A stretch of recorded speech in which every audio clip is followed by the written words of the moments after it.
Hey everybody, welcome back to another video. My name is Jake and this is my channel Fishlist, and today I want to give you an update on my 6-foot rainbow fish tank, which is so full of activity and color, and I've got more activity and color to add to it because today I'm going to be adding some new fish to it from another tank that have been in quarantine for a while that are just going to add to the activity and pop of that tank, and I'm excited to share that with you. So let's get these fish out of here and get them added to the other tank, and then I'm going to tell you all about that aquarium if you want some ideas for an amazing rainbow fish tank and some tank mates that you can use for it. So let's go check that out.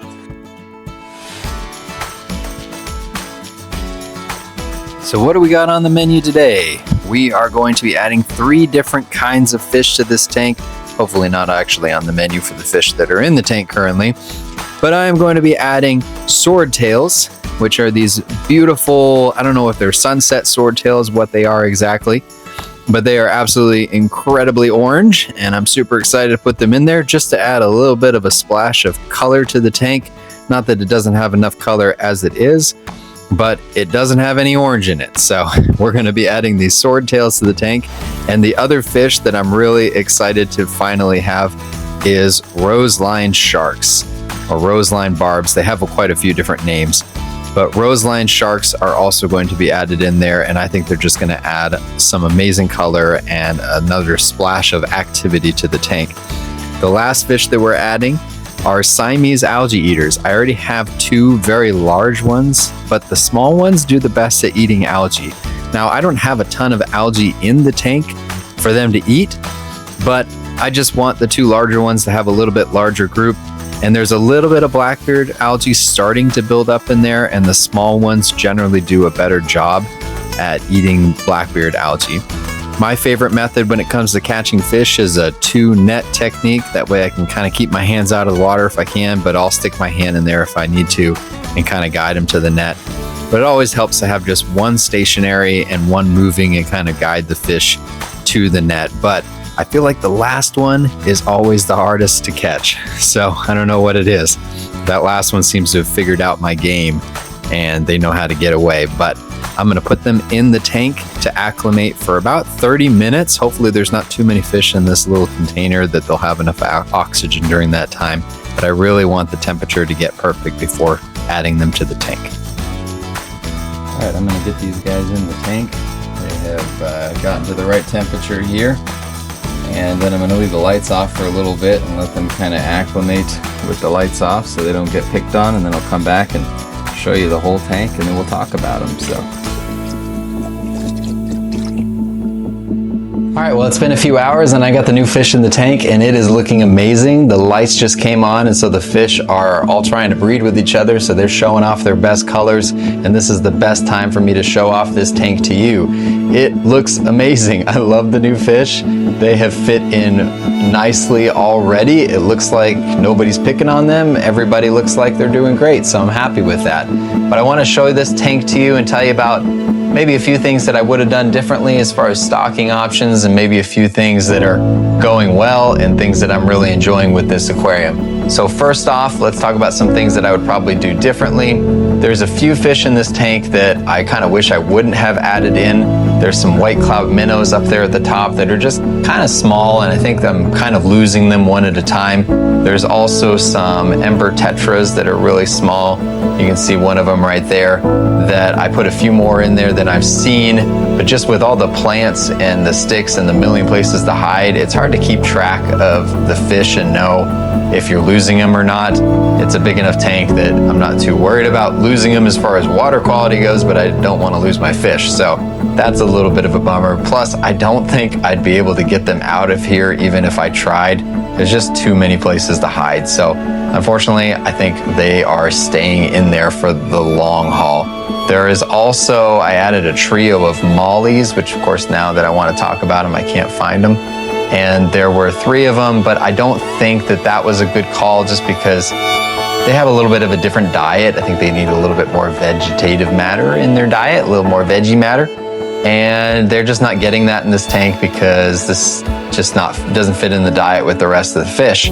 So I wish I wouldn't have put them in there because I love those fish, but there's only one left. Of course, they can't find it now, but you just have to trust me. There's only one left in there. So that's one that I kind of wish I wouldn't have added in.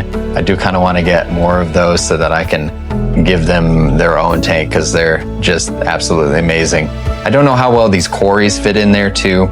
I don't even know how many are in there right now. I feel like there were more, but I don't see them very often just because it's just hard to find them. So it's hard to count them all at the same time, like counting chickens, but counting fish.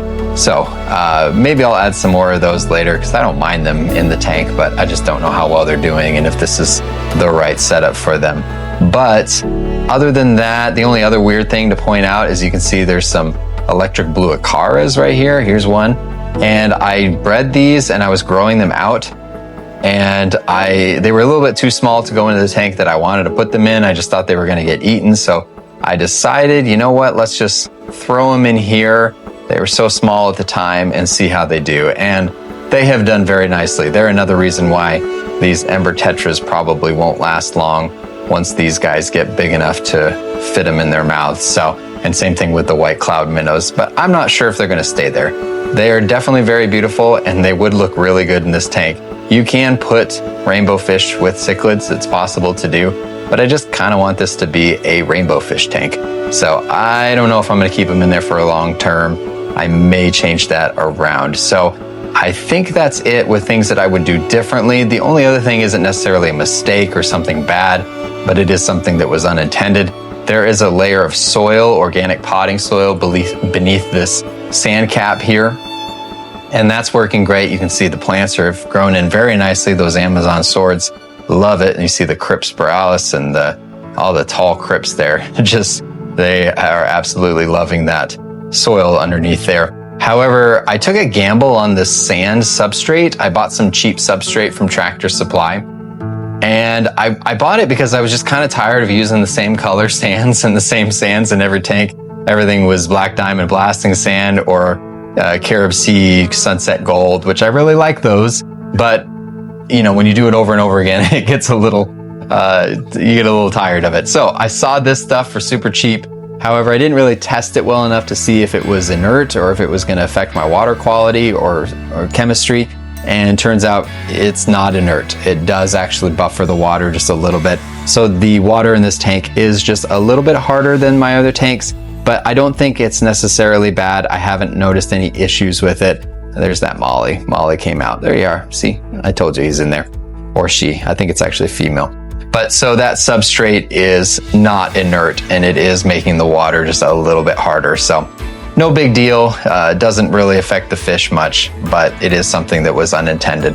But other than that, there are quite a few different types of rainbow fish in here. There are, I'm trying to zoom in on them as I tell you about them. There's Tawas there in the back with the red fins. There's Melanotaenia Parva somewhere over here. I don't know if I can find them for you as I talk about them. There are quite a few. There's a Tawa over there. There are quite a few Melanotaenia Boesemanis in here as well that look amazing. That's probably the #1 rainbow fish. There's quite a few of them. And there are also a couple turquoise rainbows. And then the largest rainbow fish is a Millennium Rainbowfish who hangs out. He likes to hang out over those rocks. It's kind of his territory. He has claimed it. But they are all fired up and trying to breed with each other, so they're all over the tank. Now, when the lights come on, this is how this tank looks. Is all this activity and everybody flying all over the tank. Look at that guy fired up. Look at his head. It looks amazing. So this is what you get in the morning. However, it's kind of interesting because most of the day, the fish love to hang out over here above this little rock pile. Now, this is something that I really enjoy about this tank because it just kind of gives me a natural, like, riverbank feel. I love these sticks that are coming out of the kind of river, and then over here you kind of have like this build up on the right with the rock pile. I just love how that has turned out. I loved it the minute I did it, and I have never had any desire to change it. And then as the plants have filled in, you see you got like a crypt coming out of the rocks over there. There's another one in the back that I'm hoping grows in a little bit here soon. But I just love the way that that has turned out. So that is something that has gone well. But you can see these roseline sharks and the swordtails have just added a ton to it. I hope that the nipping is to a minimum. I hope nobody pulls off the swordtails, or I hope the swordtails don't hurt the rainbow fish. But we'll see how it goes. This is just kind of a little bit of an experiment. I'm not really a live bearer kind of a guy. I don't keep many live bearers, but I saw these guys at the store and I got a case of the Gotta Have 'ems, and I just thought, you know what? I think those will do just fine in my rainbow fish tank, but we'll see. We'll see how it turns out. They do have 6 feet of space. This is a 125-gallon aquarium, and it has an FX4 filtering it, so the water does stay pretty clear. I haven't had any issues with water clarity or it looking like it was dirty at all. There's one little spot in the corner there that the mulm kind of builds up, but for the most part, the sand stays pretty pristine. So I'm really happy with how that filter is filtering it.